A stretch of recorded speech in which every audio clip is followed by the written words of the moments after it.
Hey there, Postal here. So today we're taking out the ME-262HG3. This is a Tier 10 heavy fighter. I posted a video, about a month ago on the XF90 and a couple weeks ago on the Javelin. I figured it was about time for the HG3. Sorry, that was facing away from the microphone there. And why was I doing this? Well, for whatever reason, played about half a dozen freaking battles, and every single, I was trying to actually do a video on the F-84B, plane I really love. Haven't flown very much recently, but I kept running into, it'd be 4 or 6 pilots, and all the rest of the people playing would be in their Tier 9 and Tier 10 ground attack planes and bombers. And so I was pretty tired of it, as much as I do like the, ooh, I kind of messed this up. As much as I liked the F-84, it is definitely not going to be something that can readily take on heavy ground attacks and bombers. It's just not built for that. And I was just kind of tired of just getting, pummeled. So I figured, you know what? I'm going to take out this freaking kick-ass heavy plane, and we're going to own those freaking planes and make them regret their life decisions. And, of course, the 2 battles that I've done in this plane so far, I've had none of the ground attacks or bombers. We've had a game against the Hunter that is currently on my team now. And now we've got this game against an ME-1101. It's coming up on me pretty quickly. But I'm a heavy fighter. I've got all the boost. I've got significant more altitude than he does. And I got better guns. So in a one-on-one engagement, 1101 is going to be at a disadvantage for sure. He's running away, which he should be doing. I did not mean to ram him. But when you're in a frickin' HG3, you do not have any kind of maneuverability, right? You've got significant speed, and that's about it. The HG3 is almost on par there with the XF90 as far as lack of maneuverability is concerned. It's got a little bit more maneuverability than the XF90, but it's all academic at that point. You knock out this 228 just because he's being more of a pain in the butt than I thought he would be. And keep in mind, I think the algorithm or something for the bots has changed, because, man, bots are being a lot smarter and a lot more aggressive. And it's definitely been odd, to say the least. I had some discussions about this on comments on a couple of YouTube videos, and in my Discord we've been talking about it quite a bit, too. Cool, so this plane has 4 30mm cannons, as you can see here. They kick some major booty. Fortunately, that I-215, I took a chance. Was hoping to knock him out before he knocked me out, but such is life. Unfortunately, died in the sector, which is a damn shame.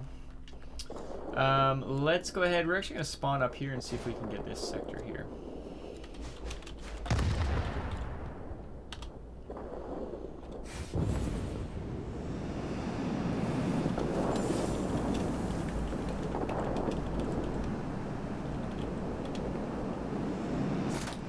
So let's see what we can do over here. Oh, we've got our bombs back. I can't really tell what's available to shoot at, so I'm just going to take a shot at, the enemy planes.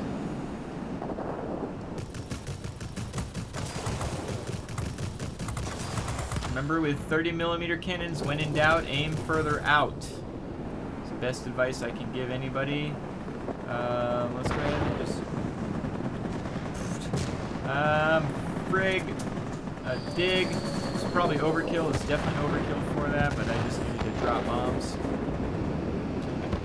Oh shoot, I got another I-215 right on my butt, so we're going to hit the old F7 and move around a little bit, hopefully get him to miss his shots, and we're going to boost away because we can do that. We have complete control of the sky. Whoa, that's going on here. So he's lost his tail, so even though we might be about the same maneuverability, and definitely more maneuverable once you've lost your damn tail, we're just going to keep on cruising here. We're going, it feels like we're going slow, but we're actually going, you know, over 500 miles an hour, at least we were. One thing that I run into with this plane, haha, no pun intended, is it can struggle when just some planes, it just goes flying past, right? GAs especially, it's just like you're going to attack a ground attack plane, and you go whizzing past it before you can even really do any significant damage. And so that's something that you definitely need to keep in mind on this plane. It's so god-awful fast that it can actually be a detriment, as weird as that sounds. So the bombers are here, so let's take care of these bombers. I'm gonna slow down a little bit. Slow down a lot of bit to 400 miles an hour. Let's boost on back up. You bastard. That's fine. We need to get to the center anyway, I guess. Be advised, a line of thunderstorms is approaching.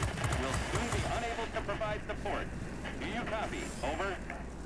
Let me get everybody else. Where are we going here?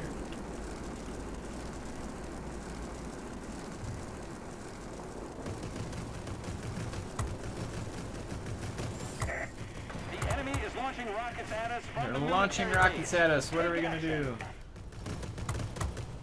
Actually, to the point where I don't even really need to push about getting the center back.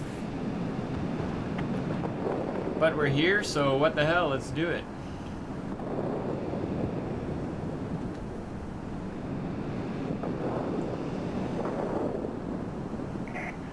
We cannot support you any longer. The storm is too heavy. Do you copy? Over. Drop some bombs here. Knocked out our tail, but that don't matter. You didn't knock out our engine. That would be the only thing that would be even remotely scary. Kind of moving at enough speed anyway that I'm not even sure knocking out my engine would make a big difference. Ah, freaking ground attack planes, man. Being all stupid weird. Alright, I guess we're up here. Let's take care, since we're up, let's take care of bomber. I think the game's over anyways. It is. I'm proud of you, pilots. Whew. Back home. It's pretty fun. Definitely not my best HG3 battle, but kind of shows you what this plane can do. And some of its weaknesses as well. Let's head back.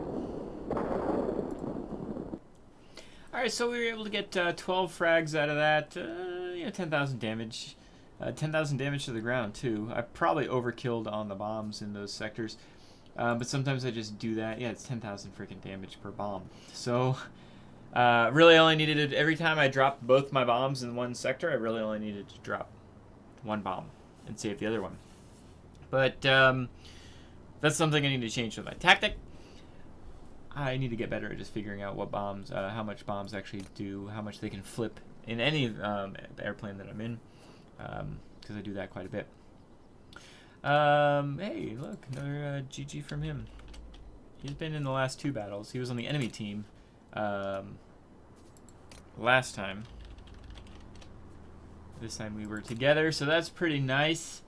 And the last battle I was in was a steamroll, so we just kind of owned the enemy team on the last one. So, but anyway, so this kind of shows you what the strengths and the weaknesses of this plane are, and some of them are the same thing. And it's like it's the speed. So you need to be mindful of your speed. Obviously, you can just get from sector to sector so quickly in this plane, very, very quickly when you're going 700 miles an hour. But that can also lead to, when you're going against bombing runs, that sometimes very often you'll overpass those bombers and have to kind of circle back around if your speed, is just too high. Ground attack planes can be a pain in the butt, and yeah. But it's incredibly helpful. I mean, that 1101 didn't have a chance, right? I always had some speed near me at some point, either just in my momentum, or I had my boost ready to go, and he couldn't really do much of anything against me. Again, I keep the bombs on here. I'll get better at using the bombs. I keep the bombs on here because they do help. I could flip sectors easier because I had the bombs on here. Your airspeed is so good that taking off the bombs doesn't really, it's not worth it, right? So here, let's put, and yeah, we go from 104 to 108. Whoopity freaking do. You're at 104. So cruise speed's 511, boost speed's 728. Your cruise speed's 511. Think about that. Maximum dive speed 745, which I believe. Put the bombs on. Your cruise speed is 493. Your boost speed is 702. So yeah, you do lose basically 20 miles an hour on your cruise speed, less than 20 miles an hour on your boost speed. 20 miles an hour when you're going 500 miles an hour, to me, but everybody's different, but to me, it's worth having the bombs on there because I would not have been able to flip some of those sectors without these bombs. And I wasn't using these bombs very effectively, right? I was just double dropping because I wanted to keep moving and not focus on dropping the bombs. If I really needed to, I could drop one bomb, drop another bomb, and have an even bigger impact on the ground. Come on, that was a good pun. And so I've got the bombs on here because it's worth having the bombs in my opinion. I'm going fast enough already. I'm not wanting for speed. Then again, this plane is specialized and I've literally put everything speed based on it. I've contemplated putting, switching out the high-speed gas turbine for like something like the lightweight power unit. I'm not sure it's really would be worth it though. Just to get some semblance of maneuverability. But I just don't think it's worth it. I'd rather just kind of be overkill on speed and roll from there.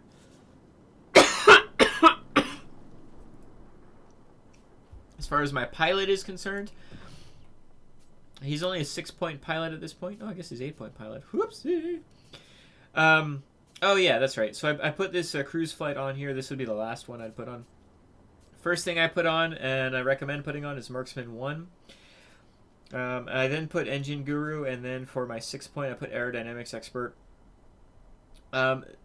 This, it's gonna any of the equipment that you post on here is going to be boosted for both maneuverability and speed, and I've got a lot for maneuverability and speed on here, so that definitely helps. I used these last 2 points for cruise flight, but I'm not going to keep them on cruise flight. This increases the view range and your engine thrust and top speed when you're not in battle. So basically, it allows me to see a little bit farther and get to where I want to go to quicker.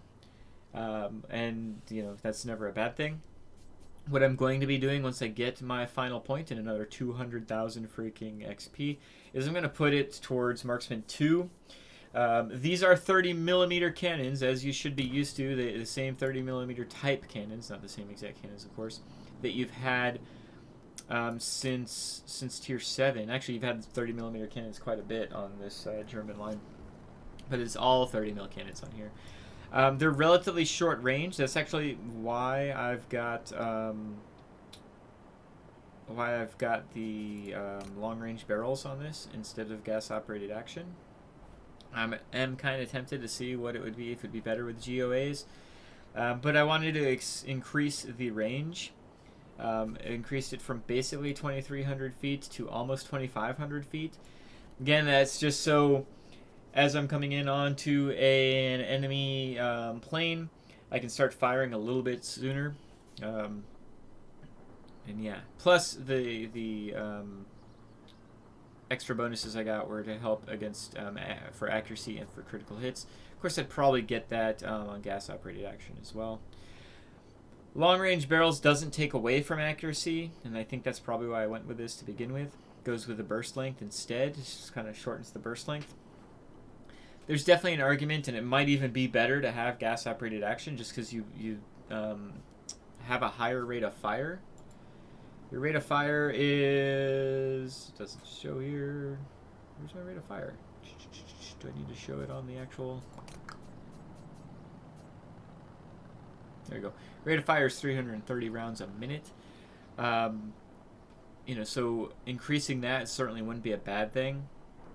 I just find personally I'm going so fast that sometimes I'm flying by at a funky angle, but if I have a slightly longer range, I can take advantage of that. So I might mix it up. I'm sure a lot of people tend to use GOA on this particular plane, and I can't argue with that. I'm just testing out other things. I don't ever want to be the kind of person that, besides on my consumables, when it comes to always putting first aid on my consumables, everything else is flexible, right? And I have looked into mixing up the equipment on this plane, and I highly encourage anybody to try to test that out, right? You don't know what's the best until you try out something else. Prime example is on my ground attack planes and bombers. I've been switching over to radio equipment rather than anything else. Because I used to have like a pilot armor. What is it? I used to use cockpit armor for my bombers and GAs. I've been switching over to navigational radio equipment on my tier 8s and above. And it's been very, very helpful. But again, I wouldn't have thought of that if I didn't try to switch it out. And so I highly recommend if you, even if you're doing well on a plane, take a few battles if you can afford to switch out equipment. Take a few battles and see. You probably need like 5 battles with new equipment just to see, was it better, was it worse, was it the same, what do you feel more comfortable with, was there situations that you run into where it's better to have one equipment over the other, because you want to keep that in mind. With the North American server, well actually, you know, with both servers having a higher bot to human ratio, you know, some equipment's better against bots than it is against humans. Prime example would be, you know, if you're being attacked, if you're in a tier 6 bomber and you're being attacked by a bot, you're going to probably be able to push it off of you just if you've got your turrets built up and things of that nature. But if you're going against humans, because they'll veer off when they get down to like a third health, even if you're at like less than 100 health. A human won't do that, right? So you might have different equipment based on what tier you're at, because at tier 6 you're going to see a lot more humans than you will at tier 10. It's just kind of the nature of the game, right? So that might determine how you have your equipment set up on a specific plane, even if you play the plane exactly like you played a tier 6 plane. That's my long explanation on that, because you guys know that I can't stop talking. Yeah, so the HG3, honestly, all 3 of the frickin' tier 10 heavies are outstanding. They are just wonderfully great, right? My XF90 is the only one that's not specialized. I really need to get on specialization for that. The fact that it's got less speed than either of the other 2 is pretty weird, right? So this one's the best looking. Well, I don't know if that's even the best thing. The XF90 looks pretty freaking cool. XF90 honestly looks like something that you'd kind of draw as an 8-year-old, but like a cool 8-year-old, not like not like some of the planes that you draw as an 8-year-old and you hadn't quite got it down yet. Javelin looks cool too, but yeah, just in a different way. It's a big old girl, and it's got the hit points to fill up that big old girlness, right? The HG3 is actually pretty small compared to the other heavy planes, and I think it's tied for with the XF90 for having pretty low hit points for set 700. The German line is relatively low on hit points anyway, as far as heavy fighters is concerned, so you should be used to that. But this is really just like, it's a UFO, right? Could you imagine if this was out on the frickin' battlefield in 1945? People wouldn't even know what the hell's going on. But a very enjoyable plane. If you're going down the German heavy line, this is what you've got to look forward to. Do keep in mind there's no air-to-air rockets, which is, Yeah, I would like to have air-to-air rockets on it, but I don't think it breaks this plane. I don't think it makes it a bad plane. It is probably why the HG-2 at Tier 9 is everybody's favorite on this line. Maybe not everybody's favorite, but as far as the high-tier heavy fighters is concerned, it's the Tier 9 seems to be the go-to because you have bombs and rockets. This plane gets a heck of a lot more speed and more altitude performance, and loses those air-to-air rockets. So, I mean, there's something to be said for that. You just kind of, I mean, you got to deal with it. So it's what you got stuck with. But this plane can definitely still have a really good impact on the game. Anyway, after that long-winded explanation, do you agree with my assessment of this plane? Do you have it yet, or are you still working towards it? Feel free to message me. You guys know, if anybody that's ever commented down below knows, I tend to respond pretty quickly to almost all my comments. And otherwise, you guys can hop in my Discord and we can chat about it there as well. And yeah, I guess I'm done. I'm going to stop rambling now. I'm going to tell you all have a great day, and I will catch you later. Bye.